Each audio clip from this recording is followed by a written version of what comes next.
Do you ever feel frustrated because you just can't find the time to declutter? I mean, let's face it, running a household, cooking, cleaning, doing laundry, that's a full-time job in and of itself, and we don't get to just put life on hold so that we can simplify. Well, today I'm going to share some really good tips to help you clean and do your household tasks faster and also systemize and contain your decluttering so that can get done quicker as well.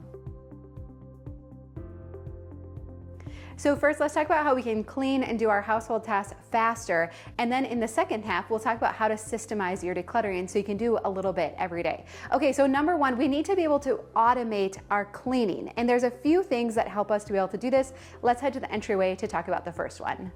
Okay, so tip number one, and then we're going to talk about the daily three, is to pick a place to start and to always start. So again, we don't want to use our precious energy and bandwidth and mental capacity on deciding, oh, I have a few minutes to clean, where should I start? We want to start in the exact same place every time and save this emotional energy for decluttering because that actually takes more bandwidth. So we're going to pick a place to start and always start. Now, how do we choose that place? Well, I want you to think about what is going to feel the best in your home. So some people decide this, if someone were to stop over and I wasn't expecting them, what would they see when they walk in the door? What are the first areas that they're going to see? And that's usually the place that they start. Another angle is what space makes the biggest impact for our family. So for me, I notice when Tom would get home from work and walk into our entryway, he could usually tell by the state of the entryway what the rest of the house was going to be like. And so I decided for that, both him and for us, the kids and I,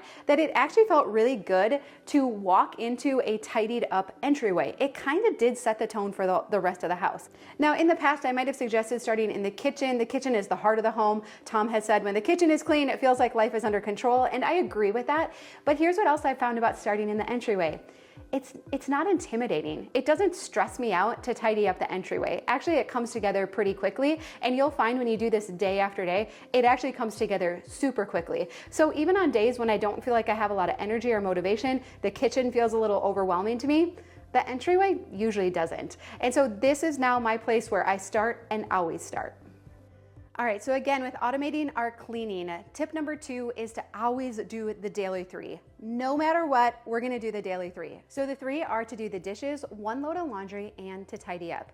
So for this season, when we're trying to maintain our house, but also have some extra time to declutter, we're really gonna put the blinders on and just focus on these three tasks and not necessarily deep cleaning, learning new recipes. You might even decide to forego starting a new diet or canning or learning some new cooking techniques. Right now for this season, we wanna free up as much time as possible for decluttering. So we're gonna put the blinders on to other household tasks, and we're going to focus on this daily three. And there's a couple things that are magical about this. One is that if you focus on these three, you're going to find that your house actually feels under control. Another benefit is, again, we've systemized it. So you don't have to think about what you're going to do. It's the daily three. And when we get to tidying, we're going to start in the place where we always start. And of the daily three, one is probably the most important of all, and that's doing the dishes. I know you've probably heard others talk about this. Fly Lady Champions, Shining Your Sink.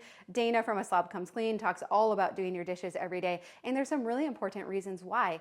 Dishes are actually harder if we let them go. Once dishes have dried, the food is stuck on, it takes more work to clean them. However, if we do that thing where we run a sink full of water and we wash the dishes as we go, then they're much easier to clean. Now again, you can hand wash your dishes or use the dishwasher, but this habit of doing the dishes every single day will transform your kitchen. And I do believe you'll notice that it spreads to the rest of your house. It also helps us over this mental hurdle. Many of us don't feel like good housekeepers or like we've done a good job of keeping up our homes. By committing to doing the dishes every single day, I think you're going to find a new level of confidence in yourself and belief in yourself that you are a good housekeeper. And not only can you keep your house clean, but you can also find some extra time to declutter as well. And just so you know, I do remember that tension between feeling like I should be cooking and cleaning and cooking ahead and making freezer meals and all those things and really wanting time to declutter because we know the freedom that comes on the other side of getting our house decluttered. And so for us, one of the benefits of having a really simplified house I feel like we've been able to enjoy this summer is getting to go camping more. And so we've talked about before our friends that have some land off of Lake Superior. And so they've been so gracious to allow us to come up a few more times this summer to camp. And when we've been up there, Tom's been helping them build another bunkhouse, which has been really fun. And I mean, talk about body doubling. Whenever we do stuff with someone else, it just goes so much faster. It's really great if we have someone in our natural context, and that's probably another tip too that I can add in here, but I'm so glad that we can do it virtually as well. So they've been working on the bunkhouse and they got the bunk beds built this past weekend, and today's video is sponsored by rvmattress.com, and they were so generous to send us mattresses for the bunks as well. Now, I need to let you know they have a huge Labor Day sale going on right now. It's the biggest discount that they run throughout the year, and so if you use our link down below, rvmattress.com/minimalmom, they're gonna send you a unique code for 30% off. So even greater than if you just go straight to their site. So make sure you use our link, you're gonna get 30% off, and then you'll see why we love RV Mattress so much. And so again, the mattresses are from the same company as our Helix mattress that we love and sleep on every night at home. And so we love that we can bring great sleep with us on vacation now as well. So we've been able to upgrade all of the mattresses in our campers. So in the bunks in our camper and in the bunkhouse, those are the Dream Foam Essential. And then in the front of the camper, we have the Dream Foam Hybrid. And all of us sleep so well. If you know, campers come with really junky mattresses. And so if you really want to sleep well when you're camping, you likely need to upgrade your mattress. But RV Mattress makes it so affordable, so comfortable, so easy. It comes rolled up in a box, shipped to your door. Shipping is included in the US, and it's so easy to set up. You just bring it into your camper or your space, you unroll it, let it take shape, and that same night your family can be sleeping on it. So it's super simple. You also get 120 nights to test it out. Make sure that it is just the right fit and firmness and style, and then beyond that, you also get a 10-year warranty as well. And we were just so happy with how well it fit the space, especially in the bunks too. It was like these mattresses were made perfectly for the space. So it was really fun to get the mattresses into the bunks. The kids got to sleep on them that night and of course loved them.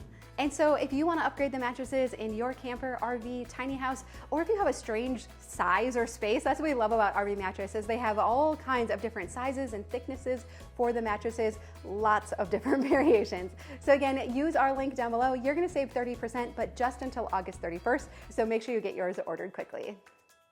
And one last tip for cleaning is to make it fun. So have a cleaning playlist, put on some upbeat music, make yourself an iced coffee or some other kind of treat, light a candle, open a window, change the air, as Marie Kondo would say. But use some of these tricks to make it a little bit more enjoyable. But I do believe that if you'll give this a week and really commit to it, you're gonna find that not only is it not so hard to do it every day, you might even find that you start enjoying it. I know, I actually enjoy washing dishes at the end of the night. Is that weird? A little bit.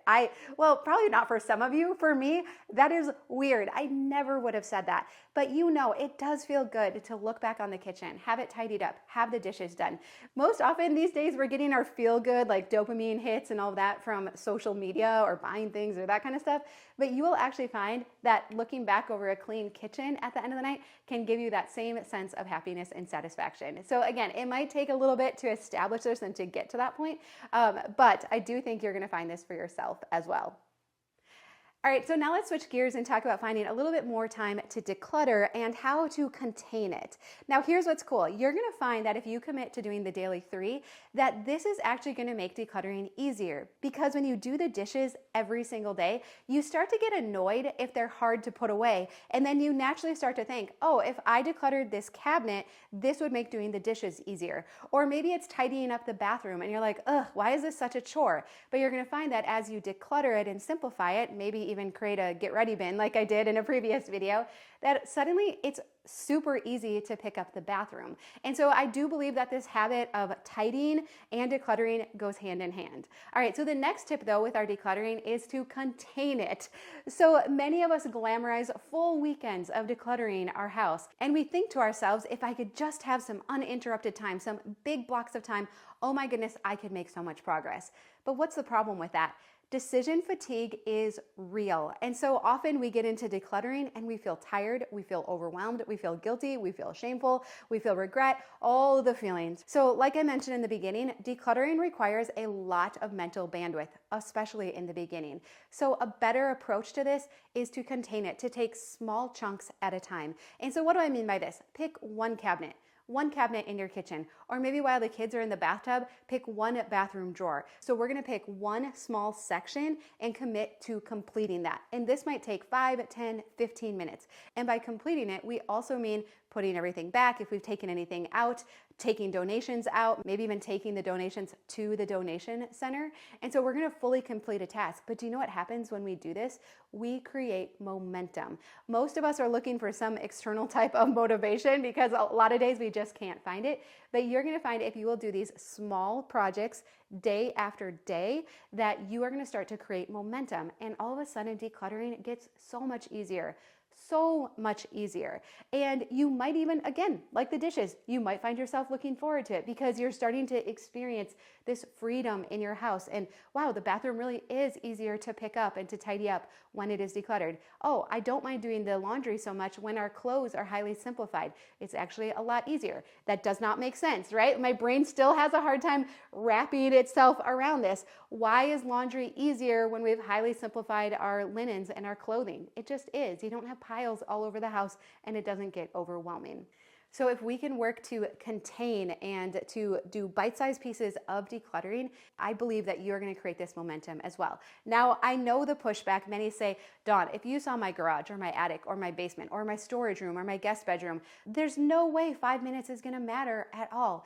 And what I would encourage you is that what the biggest thing that 5 minutes does is it breaks down your mental barriers. Often we have built up these scary spaces to be so intimidating, to be full of stuff that we just don't know what to do with. And so if you will commit to spending even just 5 minutes on a really intimidating space, we start to break that down. You realize, oh, there's a lot of stuff in here I don't need anymore. Maybe in the past I thought that I needed it. It was super special. It was super useful. I was saving it for someday. But now I've been paying closer attention to my track record. I've been collecting data. And you know what? You're kind of right, Dawn. I don't have extra time for all of this stuff. No matter what season I'm in, my days get filled up. And that's okay. Often it's with good things and new things that we're excited about. But the truth is most of us don't have time for all of that stuff that we have been storing. And so again, if we'll just go in, take 5 minutes in there, it starts to break down this mental barrier that we've created. And you'll probably even find too that even when you're not in that space, you're kind of thinking about it. Your subconscious mind is problem solving, thinking about what you're going to do with the stuff in there. What kind of organization might you put in there so that this doesn't happen again? And so it gets us over the biggest hurdle, which is actually getting started. And so you're not alone if most days you don't feel motivated to declutter, but by picking small areas, setting the timer for 5 minutes, I do believe that you're going to feel more energized towards decluttering. And so again, I think there's a lot of wisdom in knowing what needs to wait its turn during this season so that you can focus more on decluttering.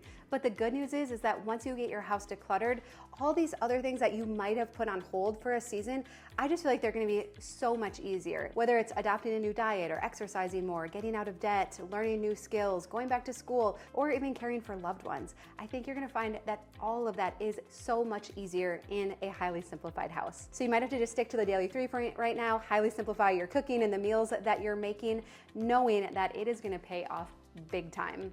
All right, well, I am here to support you in your decluttering journey. So of course, I'll put some other videos here that you might find helpful. We have our playlist of back to basic videos as well, if you kind of want a refresher or if you're newer to the decluttering process. But I love you. I hope you have a really good day and I'll see you again soon.